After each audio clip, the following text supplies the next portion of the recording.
All right, so this is for Jeremy, and the big thing I would say right off the bat is again anatomy issues.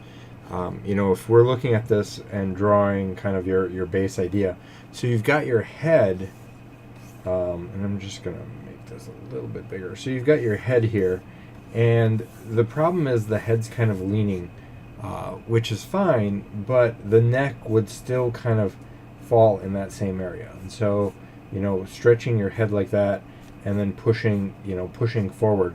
The other aspect is you're not really matching up that torso, and so the view is kind of almost a three-quarter view. So if we look at this character like so and build out the block, so your chest here is going to be significantly pushed out a little bit more this way, and then on top of that, you're taking this arm here, like so, and you're going to be pushing this breast over a lot more.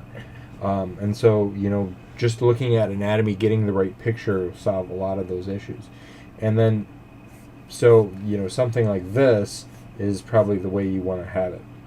Now, this here is, again, a little bit off proportion because you're kind of drawing this flat. And so if you literally, if you put your hand where her head is, what happens is it actually matches up with about a 45-degree angle from her body. So if her body's center line is here, the angle that it's going to line up with is something like this around here.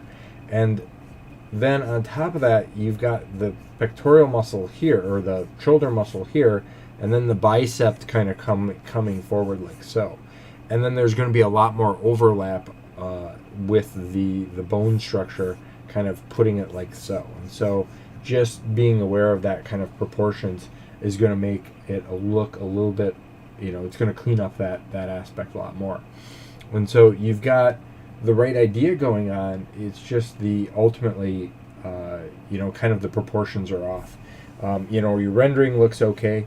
Someone mentioned that adding in a little bit more shadow and information like that is going to really help out.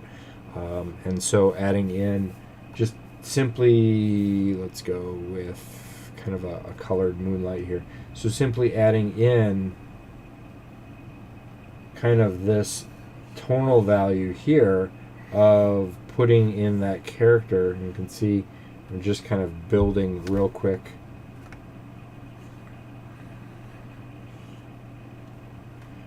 But adding in there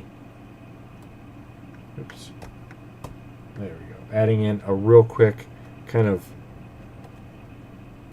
multiply with lowering the opacity on that, you can see already how that kind of really quickly builds up your kind of overall flow and stuff. So and then smoothing that line work out. And you can go back in with an eraser tool and again soft, and we can kind of blur some of the hard edges out, bring out like the chin a little bit more, and then over here you would maybe see a little bit more kind of emphasis on that. And so you don't have to like redo the whole mesh or the whole drawing over it as a different color, but you do want to get that kind of secondary variation in there. And you can see just by kind of adding in a little bit of kind of highlights and things like that, that's going to help that out as well. And so ultimately those are the things that I would work on when working on your work here.